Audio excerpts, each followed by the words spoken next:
Just wanted to introduce Usha initially by saying some of you will already know Usha's presentations from a number of sessions at Philosophy Matters in the past few months, which covered a range of really important topics in philosophy.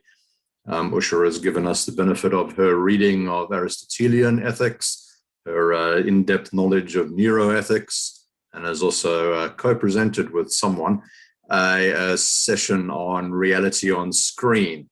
And some of that may in some way relate to today's topic about the matrix. So I'll just run through for the benefit of, people to remind you of the coverage of the session, and then also introduce Usha in terms of her particular background.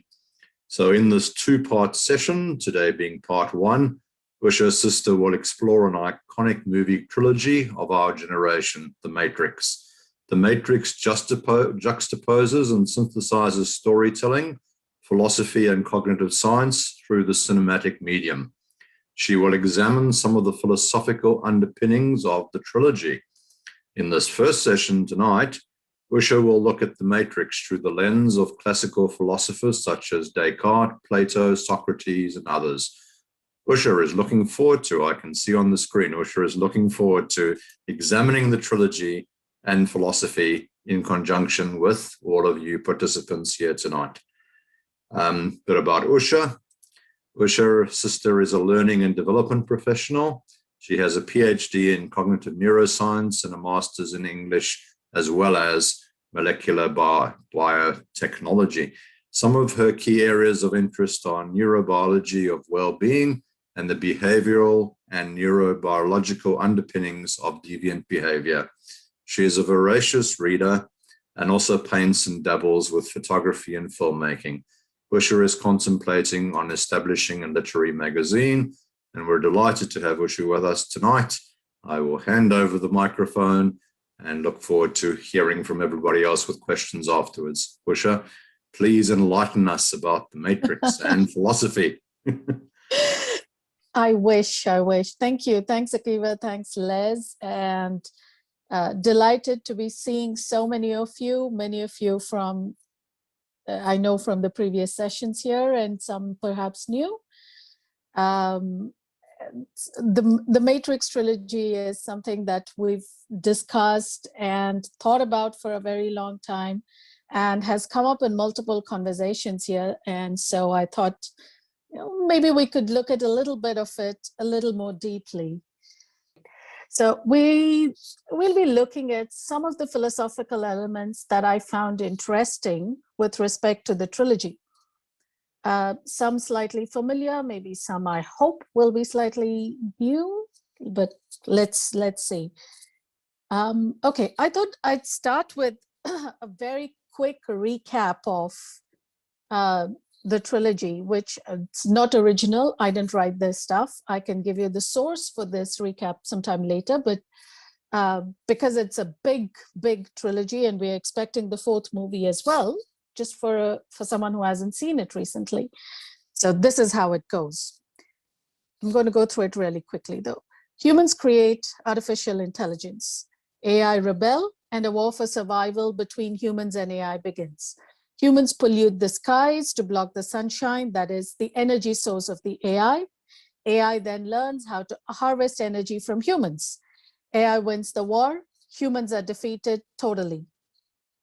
Then AI learns that for the Matrix to work, it cannot be a blissful paradise. So humans need conflict to accept virtual reality in the long run blindly. And then AI also learns that the yearning for freedom lies deep within us and cannot be deprogrammed or suppressed, which is why they accept certain humans to disconnect and escape the system, which turns out to be a design flaw in the Matrix. Now, the Matrix in its optimal form must be an imperfect world like our real world, and it must be a system that allows for a certain percentage of those who are connected to the Matrix to rebel and escape. Now, to control this tendency towards rebellion and freedom, the AI creates a city called Zion outside of the Matrix, deep underground, to house those escaping. So the chosen one is also created and that'll help people in Zion to get free, and they establish themselves as an independent entity.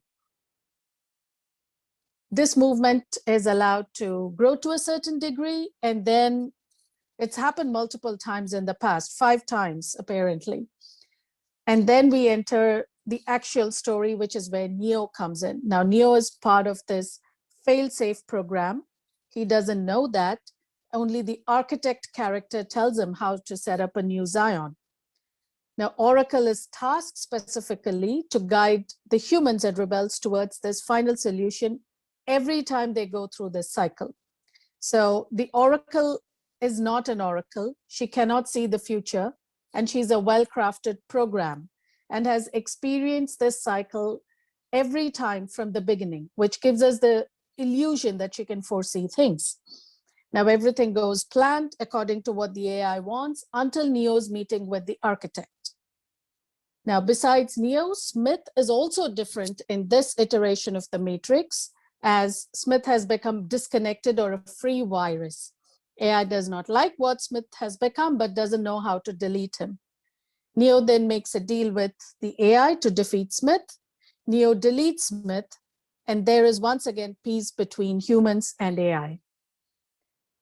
That is the summary as I found it. I understood some parts of it and agree with some, but I thought some of the interpretation was slightly different. But this is open for discussion if others have a different understanding of the Matrix trilogy. Getting into the philosophical bit, I'll be looking largely at Descartes, a little bit of Plato, very little into the brain in the vat argument, which I'll explore in greater detail in part 2. The philosophy of mind we'll go into later sections. And we'll look at something that we have not seen much or heard much in our philosophy matters, at least since I've joined, which is the Oriental philosophies. In this case, I'm going to touch a little bit onto Advaita Vedanta, the concept of Maya or illusion, which the Hindu philosophy is not something that we've looked at much in philosophy matters. Matrix is based on a question posed by Descartes. And one of the most important of Descartes' thesis was that of intellectual autonomy, or the ability to think for oneself. So this does not mean just having a good mind, but also being able to applying it well. Now, the problem with this was that the sensory experiences do not always match reality, which he explained using the wax argument, basically to demonstrate how unreliable the senses are. The senses inform us that a piece of wax has a specific shape, texture, smell, etc. But these characteristics soon change when it's brought near a flame. So how reliable are our senses? Descartes said that everything I have accepted up to now as being absolutely true and assured, I have learned from or through the senses. But I have sometimes found that these senses played me false. It is prudent never to trust entirely those ones who have deceived us. Thus, what I thought I had seen with my eyes, I actually grasped solely with the faculty of judgment, which is in my mind. This is one of the defining, one of the decisive statements based on which the Wachowski brothers, now the Wachowski sisters, started making this film about. Now, to continue with Descartes' suspicion of his senses, of his percepts, which is basically the knowledge that we obtain through the senses and the beliefs that follow those knowledge, the percepts. One must use one's mind rather than one's senses. So this is what Descartes says, to obtain information about the world. Now, in his system of knowledge, perception is also unreliable as a means of gathering information. And for Descartes, the mental process of deduction is the only way to acquire real knowledge of the world. So in his first philosophies, he expands this a little further, takes it to its extreme limit. We looked at this evil demon a little bit when we spoke about the Truman Show, where Christoph was posited as an evil demon as well.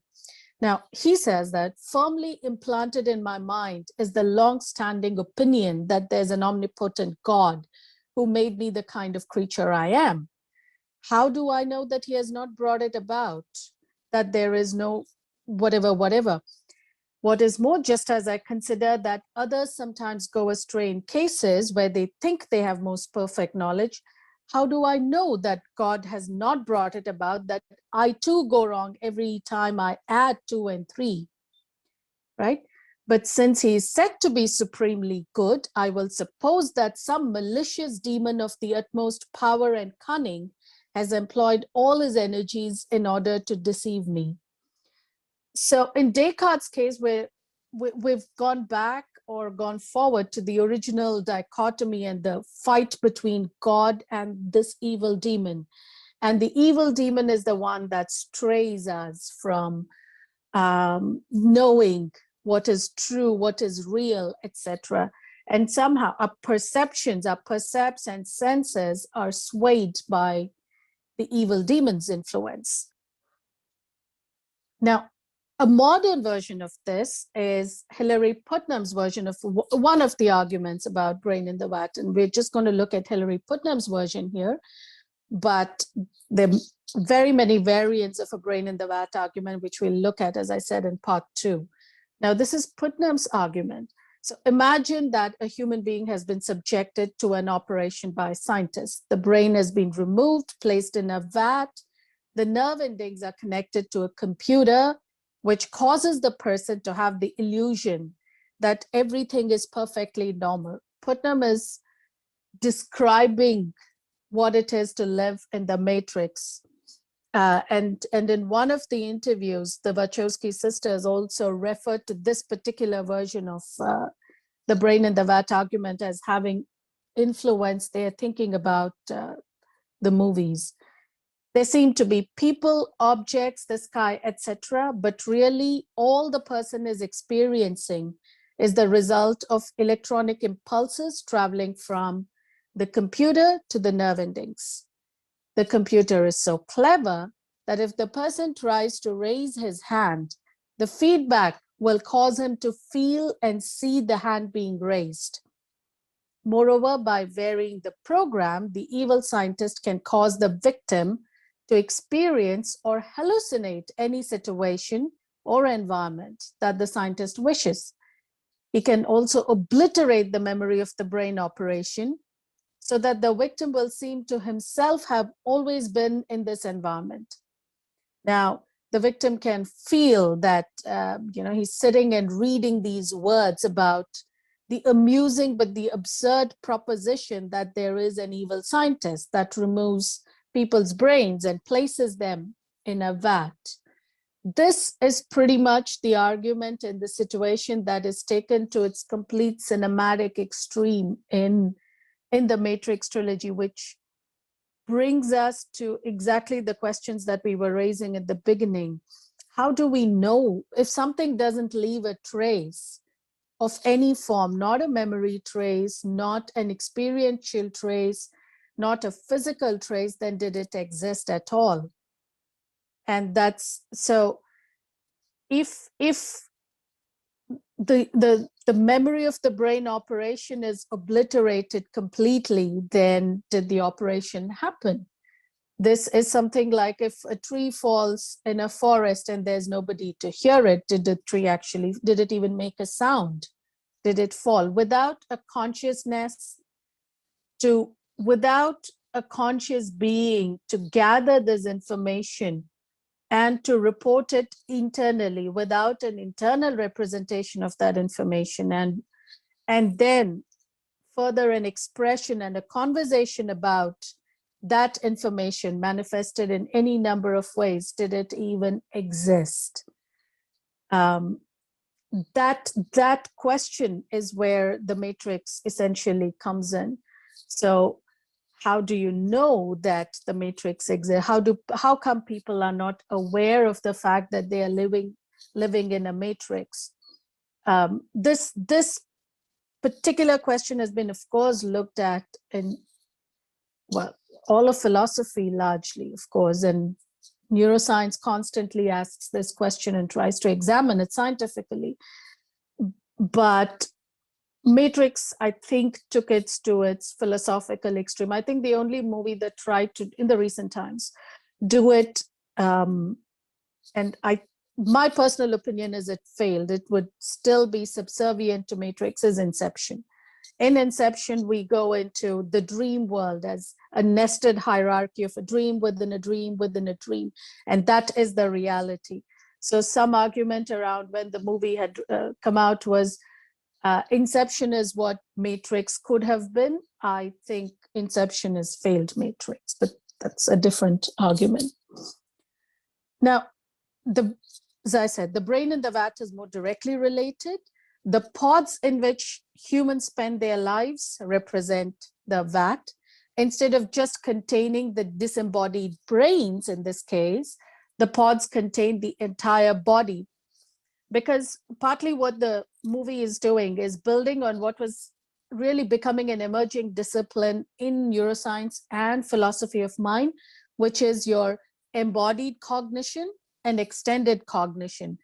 Both of them were coming at forefront in neuroscience and philosophy in mid-90s to, in the 1990s, really, with Andy Clark's studies, with William Bechtel's studies. I'll give references to all this later if you want to follow up.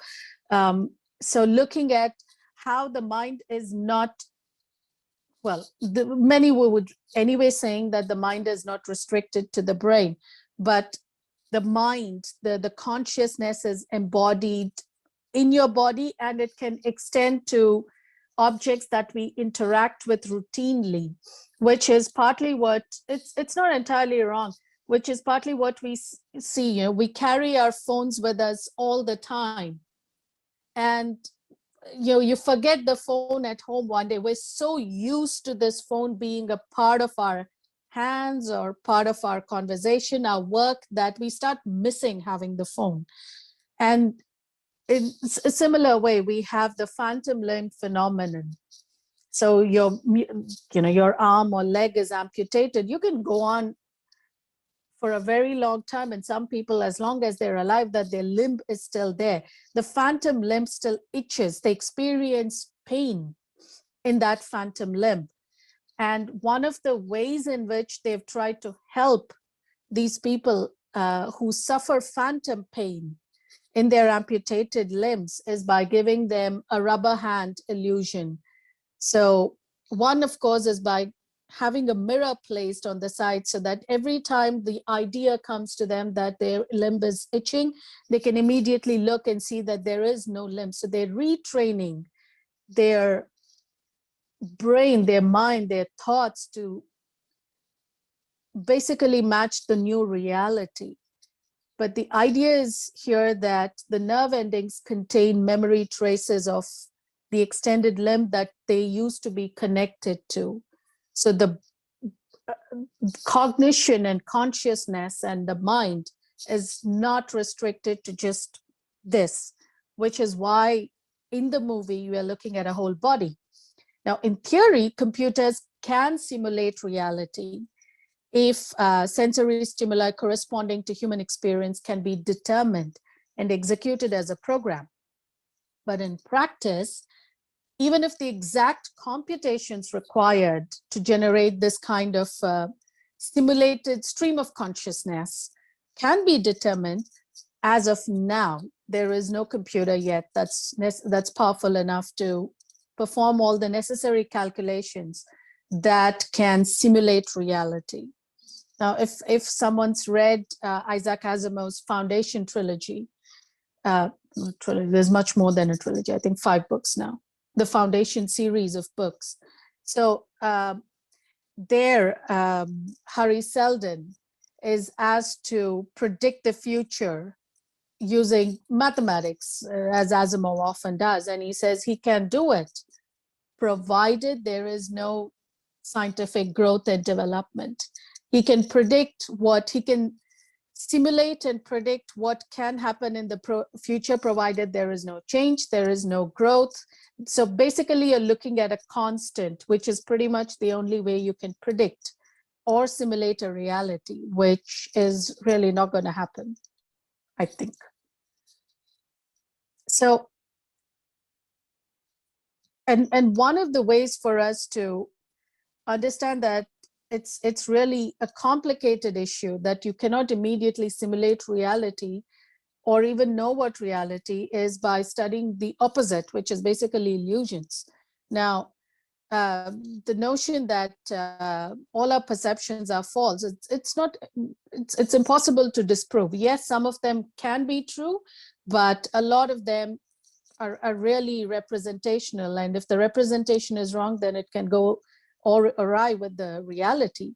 And optical illusions are a good example of this discrepancy between stimuli, basically, that produce the discrepancy between what we see and what we experience, apart from various other psychiatric conditions where you have visual or auditory hallucinations or combination. But in the case of illusions, we are aware of the discrepancy mostly, but we do not question our senses. So, because reality as we know it is really a representational model of the world. It's a construct generated by multiple neural circuits that are acting in parallel.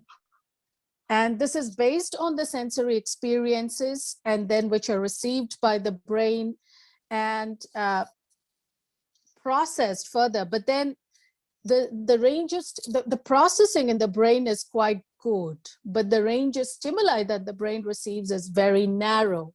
For example, the very common example is that the human eye is sensitive to electromagnetic radiation, which is between the wavelength of 400 to 700 nanometers, which is basically a visible light spectrum. Anything beyond that or below that, the human eye cannot detect, but that's just an infinitesimal fraction of the entire spectrum of electromagnetic radiations. Visible light is also an electromagnetic radiation, right? So even if the brain has the neural capacity, the processing capacity to represent a more accurate reality or a more accurate model of the world, the stimuli are really, really not doing their job. I mean, the human stimuli are very, very narrow. This is the only Plato segue over here. I really didn't want to do another example of allegory of the caves over here, but I cannot miss the allegory of the caves either, because Plato was another guy who really, really hit it right. So this is human beings living underground in a cave-like dwelling with an entrance a long way up, which is open to light, and it's as wide as the cave. Now, because they've been there since childhood, these human beings, their necks and legs feathered, able to see, they can only see what's in front of them, because their bonds prevent them from turning their heads around. They can't look back. Light is provided by fire burning above and behind them. But on higher ground, there's a path stretching between them and the fire. And then this fire is causing projections on the wall. Now, what are these people who are living underground and trapped, half fettered, who cannot turn their head around? What is their perception of reality? Their reality is only the shadows that they can see and only the tunnel vision, which is basically what they can see right ahead of them. Doesn't mean that there is no reality beyond or beneath or behind them, but the conditioning as well as the narrow stimuli is going to limit what their representation of reality is.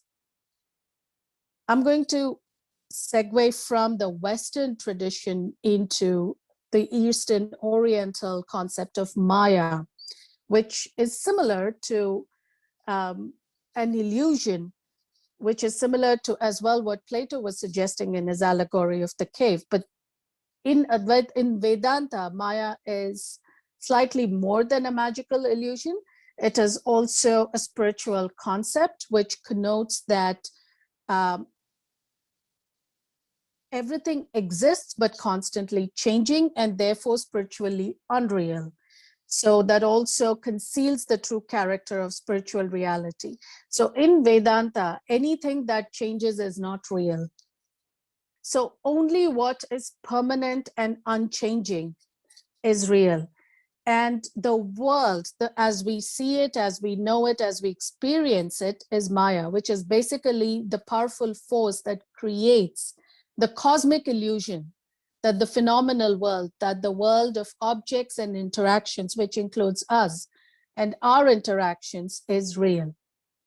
And the goal of all spiritual undertaking and philosophy, according to Advaita Vedanta, is that you transcend this cosmic illusion, you transcend the phenomenal world, and you look at the world for what it is, which is the unchanging oversoul. The goal of all philosophy, all seeking, according to the Hindu tradition or the Vedanta, is to go to the oversoul, the Atma or the Brahman that is beyond the phenomenal world, that is beyond the Maya. And the story is also, I mean, because the storytelling is such an important tradition, according to the Hindu Vedanta, the Vedas and the philosophy there, the world is, if you've heard of Lord Vishnu, so the Hindu trinity, the big trinity here is Brahma, who's the creator, Vishnu, who is the sustainer of this world, who maintains everything in it, and Shiva, who's the destroyer. So basically the end game, the Armageddon comes through Shiva. Now the world, according to Vedanta or the Vedas, is a dream of Vishnu. So he keeps dreaming up these worlds, and that's the world we keep living in. So it is a projection of Vishnu's dreams. So there are two ways of thinking. It's Vishnu's simulated reality, which is why we shouldn't take anything in life too seriously. And it's anyway an illusion. All you need to know is Vishnu himself. So it's not entirely off what any of the philosophies or any of the scientific traditions are trying to say here, except that it's just in this narrative storytelling tradition. I had some images here about this misrepresentation, or rather the impossible paintings of M.C. Escher, a Dutch visual realist. This is his waterfall. These are the impossible worlds of M.C. Escher, day and night. They've been used frequently and quite often in many experiments as well. So I thought I'd segue a bit into what the Vedic philosophies have to say about it. So the world, the wise behold with their mind in their heart, the sun. So the sun itself is made manifest by the illusion of a demon, which I think refers to something that David Miller mentioned in one of the comments about the world being created by the acherons of the Greek, believing that the world is a projection of an evil demon's dream. So there's a very similar tradition in the Vedas as well. And so the soul is imagined first, and then the particularity of the objects come. Then the internal and the external, as one knows, so remembers.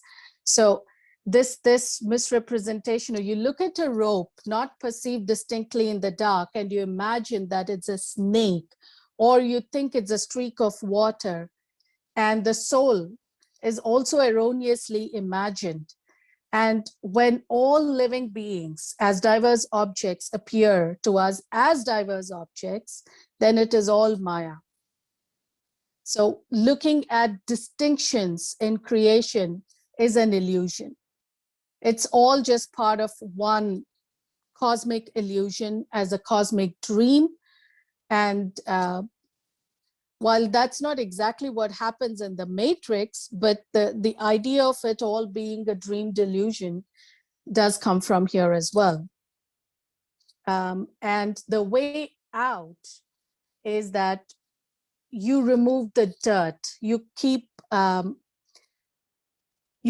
thinking about how everything is an illusion, and then you start seeing objects for what they are. And in this case, Maya is ignorance, and which is basically when you have the knowledge, when the ignorance is dispelled, then you know what the truth is. This is akin to what Morpheus says to Neo at the beginning as well. He can only show what the doors are. The Neo has to take the step. He has to open the door. He has to open the door to his own enlightenment and knowledge. That's what he has to take. He has to meet the oracle, regardless of whether the oracle was a tool of the Matrix or not. That's the way to truth. That's the way to Neo's truth. And he has to find that out himself. Cannot be done by anyone else. So thank you. Thank you, Usha. That was fascinating, and applause from far and wide. I'm sure there'll be lots of questions. Before we move to questions, I'd just like to, on everyone's behalf, thank the speaker, Usha, for all the preparation and the breadth of ideas there to reflect on what the Matrix tries to explore, and does it very well. A philosophical masterpiece, one of the great philosophical films and indeed series of all time. So thank you for presenting it to us. To access other videos and podcasts in this series, go to the Philosophy Resources section of the Rational Realm website at www.rationalrealm.com.